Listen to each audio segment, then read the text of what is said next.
Zümer suresinde Cenab-ı Hak şöyle buyuruyor. De ki, hiç bilenle bilmeyen bir olur mu? Yani bilenler bilmelerinin gereğini yaparlar. Bilmiyor gibi yapmazlar. Yani cahillerden ve bilmeyenlerden farklıdırlar. Çünkü farklı ve müsbet hareket ederler. Nisa suresinde ise mealen ilimde derinleşenlere, peygamberlere inananlara, namazı dosdoğru kılıp zekatı verenlere, Allah'a ve ahiret gününe inananlara büyük sevap vardır diyor.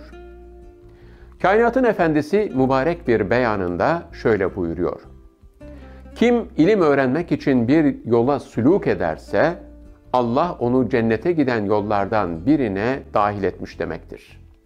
Melekler ilim talibinden memnun olarak kanatlarını üzerlerine koyarlar, semavat ve yerde olanlar ve hatta denizdeki balıklar alim için istiğfar ederler. Alimin abid üzerindeki üstünlüğü, dolunaylı gecede ayın diğer yıldızlara olan üstünlüğü gibidir. Alimler peygamberlerin varisleridir. Peygamberler ne dinar ne dirhem miras bırakırlar, ancak ilim miras bırakırlar. Kim de ilim elde ederse bol bir nasip elde etmiştir. Değerli dostlar, ehli suffadan başlayan ilim yolculuğu insanları mektep, okul, medrese, üniversite, tekke, zaviye, dergah veya cami kapılarına taşıdı. Peki ilim ve hikmet istediği halde imkanı olmayan gençler, çocuklar ne yapacaklardı? İşte Hacı Muammer abi ve arkadaşları durdurak bilmeksizin bu ihtiyaç sahibi insanları arayıp buldular, onları okulla, kitapla ve başarıyla tanıştırdılar. Hacı Muammer abi Trabzon'dan sonra Sakarya'da bu hizmetlerini sürdürmeye devam etti. Akkezalı Dershanesi, evet. Sizin orada Trabzon'da Zafer Fender, yani evet. Değişik. Şimdi onun ilk başlayışı Salep, evvela Bozyaka yurdunda bir sömestr tatilinde bir ay kurs verildi. Anadolu'nun birçok yerinde insan geldi ve çok da iştiyak gördük. Daha sonra Salepçioğlu Camisi'nin altı boş mahzen gibi orayı ışıklandırdık, böldük. Baktık ki orası tıklım tıklım doldu. Gene bir sömestr tatili veyahut da bir yaz tatili gibi neyse. Hoca efendi dedi ki bu iş tutacak dedi. Bir yer kiralayın dedi. Bir yer kiraladık. Orası da tıklım tıklım doldu. Hadi ikinci binayı tutalım. Hadi ikinci binayı tuttuk. Derken böyle Anadolu'nun İzmir ve çevresine doğru yayılmaya başladığımızı zannediyorum. Kimisi evlerde devam ediyor. Kimisi yurtların bir odasında devam ediyor. Hoca efendi bunu artık müesseseleştirin gibi faaliyet gösterdi. Mesela Trabzon'a gittiğimde abiler benim bu projelerimi hayal projesi gibi görmüşler. Çevremde 5 adam var. Demişler ki biz Hacı Muammer'in kenarından çekilelim. Bu bizi görüyor, bir şeyler yaparız zannediyor. Biz gidersek vazgeçer belki diye. Benim etrafımda dağılmışlar, gelmemişler. Ben hiç onlara bakmamışım. İster gelin, ister gelmeyin. Ben yoluma devam ediyorum demişim. Baktık diyor arkana bakmıyorsun. Geliyor muyuz, gelmiyor muyuz bakmıyorsun. Bir gün bir esnafı göndermişler bana. Bu işleri yapma der gibi. Hacı Muammer dedi. Sen dedi Trabzon'u ne zannediyorsun dedi bir tanesi. Hayırdır dedim. Ben 35 yıldır dedi Trabzon'un çukurunda esnafım. Sineğinde kaç gram yağ var bilirim. Sen bizi güvenip yola çıkıyorsan hiç çıkma, biz seni yardım etmeyiz dedi. Adı Ferhat'tı. Ferhat abi dedim. Bak sana 3 teklifim var. 1, bu adam akılsız diyorsan bir doktoru götür. İnanıyorsan otur, inanmıyorsan çık kapıdan dedim. Çattık adamı dedi gitti. Hiç müsaade etmezdim. Sonra bunlar tabii biraz dağılır gibi olmuş ama ben işi nasıl döneceğini iyi kötü hesap ettiğim için Allah'ın izniyle talebeden alacağımız parayla bunun bütçesini oluşturdum. Yurdu açtık. Yurt yürüyor. Allah Allah bu iş yürüyormuş ya. Bak Hacı Muammer parasız pulsuz götürüyor diye tekrar toplandılar. Yola devam ettik. O dönemde Rize'den Artvin'e kadar her tarafta öyle yurtlar, yuvalar açtınız ve bazı arkadaşların üniversitelerini dondurdunuz. Dondurdum, evet. Yani onlara biraz gadretmiş oldunuz mu? Evet. Nasıl bir süreçti öyle?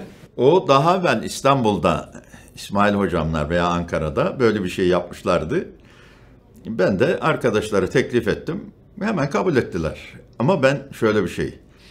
Zeki, mesela bu sene okulun dondurduğu, seneye bir çırpıda dondurduğu yılı 3. sınıfta doldurduysa o çalışarak 4'ü atlayacak zekadaki insanlardan seçtim. 10-15 kadar arkadaştan 7-8 kadar seçtim.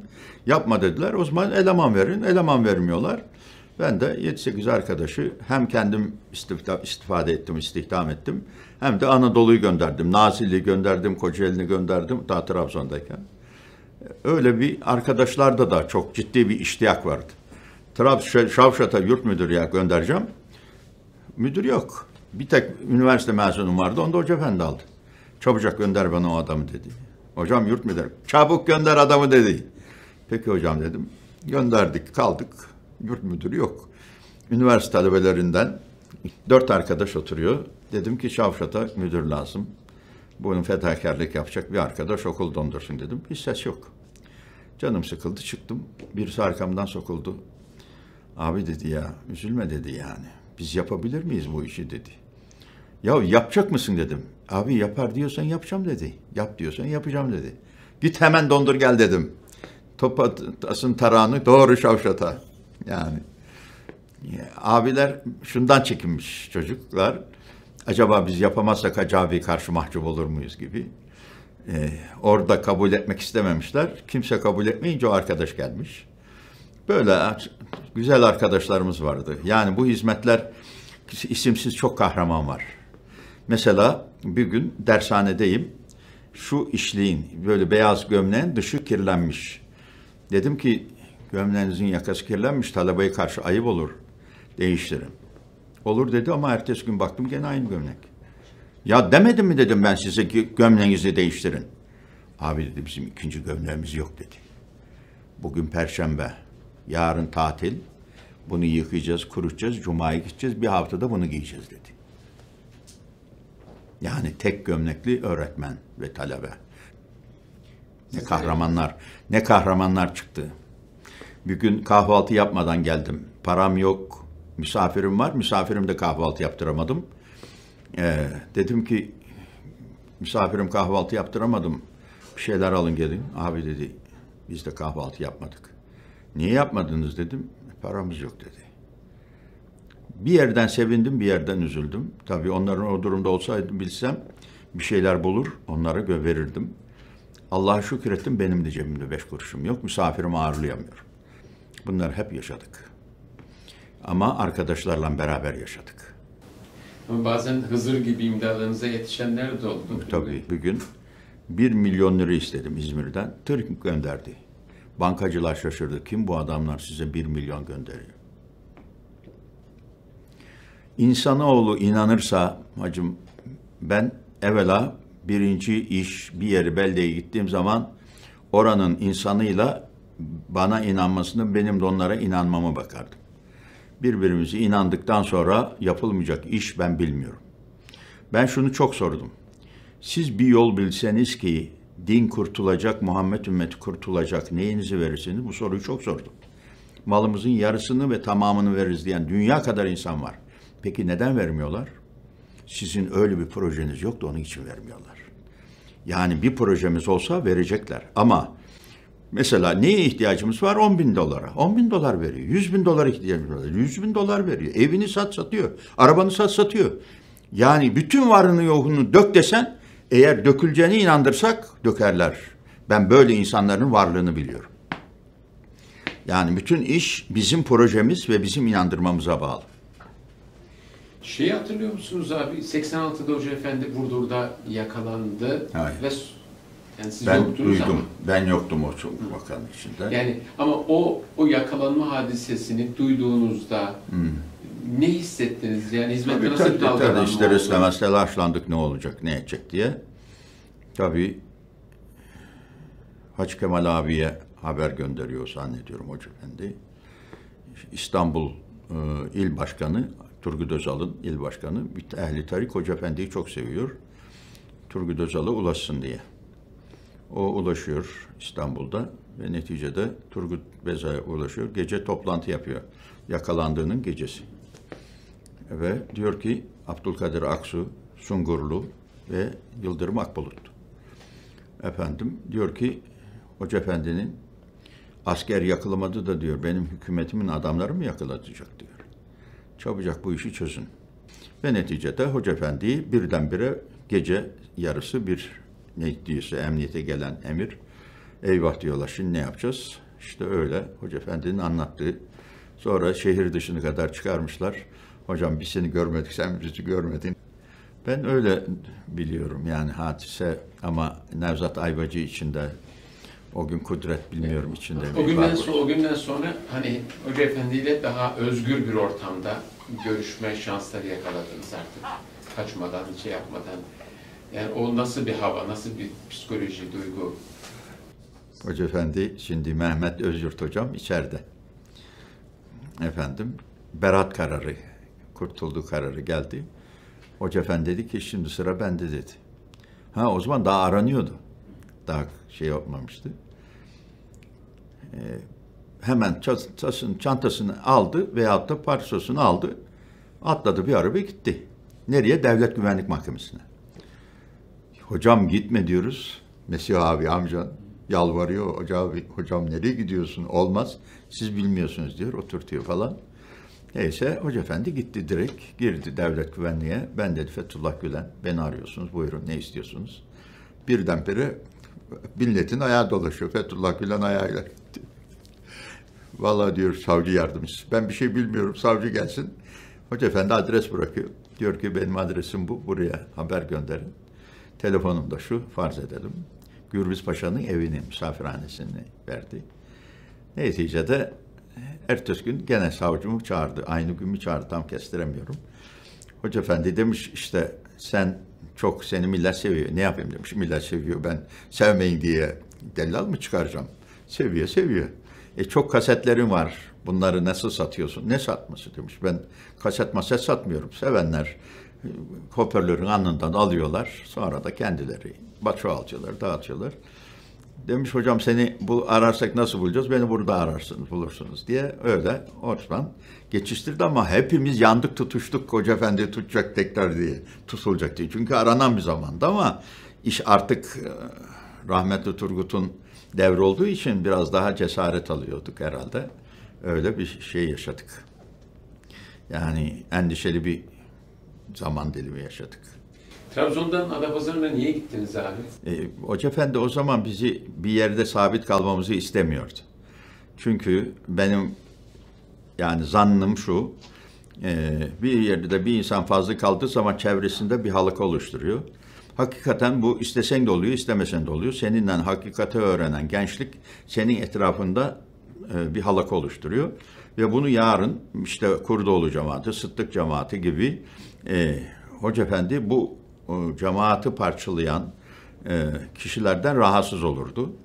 Böyle bir şey olmaması adına mesela bizi bir yerden bir yere eğer geçecek olursanız tek başınıza gideceksiniz. Kimseyi götürmeyeceksiniz. En yakın dostunuzu bile almayacaksınız gibi bize öyle bir tavsiyesi vardı daha önceden. Ve biz ayrılırken oradan en yakınımızı götürmedik. Ama bazen kadro ihtiyacımızdan dolayı geldiğimiz yerde boş olan arkadaşları ben Hoca Efendi'yi söyledim. Hoca Efendi gelsinler dedi. Onun izniyle getirdim. Fedakarlık ve gönüllülük. Devrim niteliğinde iki kelime. Kendinden vazgeçme, hatta kendi kurtuluşunu başkasının mutluluğunda arama. Malından, canından vazgeçme, hatta milletimin imanını selamette görürsem cehennem ateşine razıyım diyebilme. Yüksek idealleri, yüksek karakterli insanlar taşıyabilir. Emanet ağır olunca taşıyıcı hem fedakar olacak hem de derviş gibi gönülsüz. Yaptığı bütün fedakarlıkları unutacak. Hacı abi ev bark demeden, çoluk çocuk aramadan gönül verdiği dava uğrunda bir beldeden bir başkasına yolculuğunu sürdürmeye kararlıydı. Adapazarı'nda ne bekliyordu sizi ya da siz neyi bekliyordunuz Adapazarı'nda? Ben bir şey beklemiyordum ama Ali Bayram hocamın biz Halef Selef olunca kendi kendime şunu dedim. Ben Ali hocam gibi ayet bilmem, hadis bilmem. Ben bu cemaati yoğuramam. Bendeki kanaat, ilk kanaatim bu oluştu. Efendim dedim ki ben bu cemaati bir tanıyayım. Onlar da beni tanısın. Sonra beraber bir yolculuğu çıkarız dedim. 2 ay onlara kitap okudum.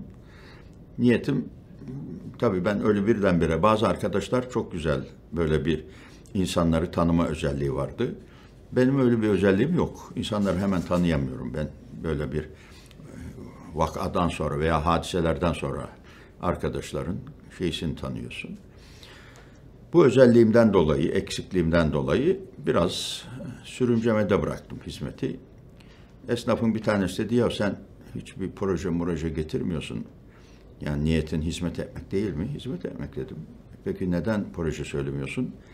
Dedim, siz beni tanımıyorsun, ben sizi tanımıyorum. Bizi yarı yolda bırakırsınız, ben hizmetimizin mahcup olmasını istemem dedi. Ona göre eğer benim dediklerimi yapacaksanız, ne istiyorsun dedi, ben para isterim dedim yani. İşler parayla dönecek, bulacaksanız, verecekseniz olur. Tamam dedi, buluruz. Yok derseniz ne olacak dedim. Arabalarımız var, satarsın dedi. Araba çok paralı bir şey değil dedim, o da yetmeyebilir, gün gelir. Evlerimiz var dedi. Söz mü? Söz. Peki. Bir A4 kağıdı çıkarttım. Hacı Muammer para isterse para vereceğiz. Olmadı arabayı satıp vereceğiz. Olmadı ev satıp vereceğiz. Tamam. İmza 35 tane. Tamam. Ondan sonra yeni bir okul, yeni bir yurt. Eski yurtların tadilatı, tamiratı, yeni açılacak evler. Eski evlerin eşyaları.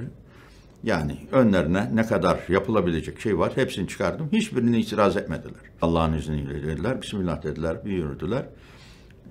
Bir ara paramız yok. Yani yok. Benim arabam var Mercedes. $8.000 sattım. Param yetmedi. Gene yetmedi yani. Olandan. Sonra bir abinin, esnafın arabasını istedim. Dedim ki abi arabanı gönderir misin? Gönderdi. Bunu da satın gelin dedim. Gittiler sattılar geldiler. Akşamına dedim ki arabanı sattım. Başın çaresine bak dedim. Herkes şok oldu. Bir fabrikatör abi dedi ki bundan sonra araba satma Hacı Muammer dedi. Biz senin lafının ciddiyetini anladık dedi. Sen dedi bizden gene hani Necdet hocamın bir sözü var. Esnaf un çuvalı gibidir. Vurdukça tozar. Dedi ki bize vur tozdur da dedi çok hızlı vurma yırtılırsak tozamayız dedi. Böyle bir şeyse de yaptılar. Efendim Latife ile beraber. Bundan sonra dediler biz sana para yok demeyiz buluruz dediler. Hakikaten bundan sonra bir daha para şeysi olmadı. Ve böylece Allah razı olsun. Orada Serdivan Koleji açıldı, dershanesi. Evet yani tabii işte o şeyden sonra bu anlaşmadan sonra Serdivan Koleji'dir. Yeni Ersoy yurdu sıfırdan yapıldı. Kolej aşağı yukarı temeldeydi, temelden çıktı hepsi. Hepsi Allah'a çok şükür oldu. Ama ben çok sertmişim. Dedim Ahmet Türkmenistan'dan geldim. Ya beni çok sert diyorlar. Ben burada da sert miydim? O dedi yani. Ne sökök söktürdün bizi. Zaten namın dedi Trabzon'dan gelmeden geldi dedi. Sert bir imam geliyor başınızın çaresine bakın dediler dedi. Ne yapacağız? Hep yumuşakla mı çalışırız? Biraz da sertle çalışırız dedik. Akşam gelir gelmez fırçaladın bizi dedi. Ama ertesi gün dedi dükkanlarımızı dolaştın hepimizi iltifat ettin dedi. İyi ya akşam fırça gündüz de iltifatla bu işi götüreceğiz herhalde dedik dedi. Katladık dedi. Ama ben çok planlı programlı yapardım. Mesela ayrılacağım orada 3 yıl kaldım ben. 97, 98, 99 veyahut da 98, 99 işte 90'da ayrıldım. Esnafın biri dedi Hacı Muammer gittiğini üzülmüyorum dedi. Bize yaptığın programlar kalacak onu üzülüyorum dedi. Ben her esnafa tek tek ele aldım. Neyin noksan? İlmihal bilgisi noksan, ilmihal okuyacak. Kur'an bilmiyor, Kur'an okuyacak. Risale bilmiyor, Risale okuyacak. Öğretmenleri taksim ettim, 2'şer 3'er esnaf. Sabah namazından sonra iş yerlerinde kahvaltı yapıp ders yapacaklar. Saat 8'e kadar. Çok memnundu esnaf. Aslında Ege Üniversitesi işletme mezunusunuz. Evet. Uluslararası bir şirkette çalışmadınız, CEO'luk yapmadınız, ama yani uluslararası şirket yönetir gibi babamın çok organizeli işleri olurdu. Mesela abim çalışır, ben çalışırım. Devamlı çalışan işçilerimiz, aylıkçılarımız var, yatar kalkar. Babam onların hepsine ayrı ayrı görev verirdi. Sen bunları yapacaksın, sen bunları yapacaksın, sen bunları yapacaksın. Arkadan da bize dolaşırdı. Kim ne yapıyor, nerede ne yapıyor. Mesela gelmese bile yaptığımızı sorar. Sen bugüne kadar, akşam kadar yapmışsın, bir iş yapmamışsın derdi mesela. Ben bazen Canım istemezdi. Yatardım gölgede. Akşam çıkar giderdim. Ne yaptın derdi. Şuradan şuraya kadar yaptım. Yattın mı sen akşama kadar derdi babam. O tarla bir günde bitmesi lazım. Ne yaptın da sen böyle yaptın? Kızardı. Ben babamdan aldığım organizatörlük şeysi vardı zannediyorum. Sakarya'da dişli bir rakip çıktı dershanenize. Evet. Nasıl bir mücadele ettiniz onunla? İyi reklamcılık vardı. Ben reklama çok iyi hala da öyle inanırım. Reklamsız iş olmaz. Şimdi arkadaşlar reklam kağıtlarını alırlar, direkleri yapıştırıyorlar. Durakları yapıştırıyorlar. Belediye bir şey demiyor. Böyle boy boy dershanenin reklamı. Bizim arkamızdan başka dershane geliyor. Bizimkinin üstüne yapıştırıyor. Bizimkiler bir daha dolaşıyorlar. Onunkinin üstüne yapıştırıyorlar. Sabah yani aydınlanırken kimin reklamı direkte kaldı, onunki gözüküyor akşama kadar. Mesela şimdi dershane açılmadan, ruhsatı alınmadan yasak, reklam yasak. Nasıl reklam yapacağım? Set nedir diye gazeteye ilan verdim. Bilene bisiklet alacağım dedim. Şimdi arması bir yola benziyor. Bu sürücü kursu reklamı, bilmem kimisi bilmem ne reklamı. İçinden 5-10 tanesi de bildi. Bu dershane reklamı olabilir diye. Onları birer bisiklet aldım. Ama bir ay önceden artık olmaya başladı. Duyuldu set nedir, set nedir, set nedir. Sakarya eğitim dershaneleri işte. Ondan sonra böylece piyasa çok çabuk haberdar oldu. Tabii sadece biz çalışmıyoruz yani. Arkadaşlar deli gibi çalışıyorlar. Kazanamayanın parasını iade edeceğiz. Tabii. Daha neler hocam. Seneye bedava kursa gelme. Gerekirse parasını alıp gitmek istiyorsa parasını iade.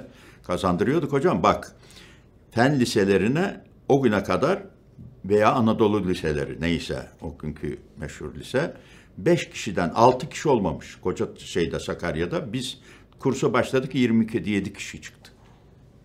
Öyle kurs vermişiz. Bu da tabii bir duyuldu. Bir de millet hücum etti. Özel idarenin bir binası 7 katlı. 700 metre bir katı. Düşün, 7 katında tutacağız. Vali onu oda kiraya verecekmiş. Terzilere, avukatlara, doktorlara, muhasebecilere falan filan. Toplanmış bütün Adapazarı esnafı, Vali Bey de gelmiş. Özel idarenin binasını oda kiraya tutacaklar. Konuşacak. Bizim Demireli Bayraktar abi el kaldırmış. Efendim biz binanın tamamını talibiz. Önceden konuştuk. 40 milyona kadar tutacaksınız. Tamam abi. Yani pazarlığınızın gücüne bağlı. Kaça tutarsanız. Neyse vali demiş ki ya bu binanın hepsini nasıl yapacaksın? Ne yapacaksın? Bir seninle evvela bir konuşalım diye bunu çekmiş bir odaya. Demiş biz dershane yapacağız. Efendim biz tamamını talibiz. Kaça tutacaksınız? Siz kaça vereceksiniz? Neyse 22 milyonu bitirmiş. Bir seviniyorlar abiler 40 milyondan 22 milyon. Tabii ve neticede Adapazarı vurduk aldık. Sadece ondan kalmadık ki Akyazılı'yı açtık, Akçakoca'yı açtık, Pamukova'ya dershane açtık. Hocam durmuyorduk ki. Ama milletin çok üzerdim çok. Ama beni de hiç kırmazlardı ya nasıl bir şeyse. Hiç helalleştiniz mi kimseyle? Helalleşmez olur muyum? Kaç kişilerle helalleştim. Size helal etmeyen oldu mu? Yok. Helal etmeyen olmadı ama belki kerhen helal etmiş olabilirler. Sorardım mesela, niye benim bu kadar kahrımı çektiniz? Onlar derdi ki sen sertliğin sadece bize değil ki kendine de serttin diyorlar. Yani sen mesela bir şey karar aldın mı onu yapmadan kendin de durmazdın. Bakacağım dediğin zaman gelir bakardın. Şunu şöyle yapacağım dediğin zaman gider yapardın. Yani toleransın yoktu dediler hiç. Ben namusum gibi baktım resim hizmeti. Ben namusuma laf söyleseler katlanırdım. Babamı küfür ettiler katlandım. Ama Rabbime küfür ettiler 2 tane aşk ettim. Hiç bu kadar basit. Söyledim zaten mütevellilere. Sakın benim hizmetimle basite almayın ve basit konuşmayın. Ya evet ya hayır. Yapacaksanız evet, yapmayacaksanız hayır. Ben onu göre. Şimdi 4 ayaklı bir sehpa. Burayı basacaksın. Çürükse basmazsın. Sağlamsa basarsın. Benim mantığımı anlatırdım basit hikayelerle. Böyle yani güven verecekseniz bu millete öyle güven verin. Değilse hiç işin içinde gözükmeyin. Diğer insanların elinden, dilinden ve sair uzuvlarından zarar görmeyen kimseye gerçek mümin diyoruz. Mümin, emniyet ve güvenin temsilcisidir. Güven, Hacı abinin yolculuğundaki en ihtişamlı kavram. Hizmetlerin temelinde hep güven vardır. Başkasına güvenmek, hüsnü zan etmek de çok değerlidir. Ancak güvenilen insan olmak zaman ister, sabır ister, fedakarlık ister. Belki onlarca yıl sınanırsınız. Vaat ettiklerinizle yaptıklarınızı, sözlerinizle beklentilerinizi hep kıyas ederler. Ve bir kere de size güvendiklerinde mal, mülk, evlat ne varsa Allah yolunda kullanasınız diye size emanet ederler. Bilirler ki siz emanete ehilsiniz, adilsiniz ve yalandan ve riyadan çok uzaksınız. Hacı Muammer abi beraber yürüdüğü insanlarda görmek istediği en belirgin vasıf güvendi. Ve o bu güveni kazanmış bir gönül eri olarak sınırları aşacak, Horasan erenlerinin rüzgarına yelkenini çevirecek ve Asya steplerinde kendilerini bekleyen insanlara güven taşıyacaktı. Bu güven onu bir gün bakanlık koltuğuna bile oturtacaktı. Ama o bu koltuğu yine kuruşuna kadar insanlığa hizmet adına kullanacaktı.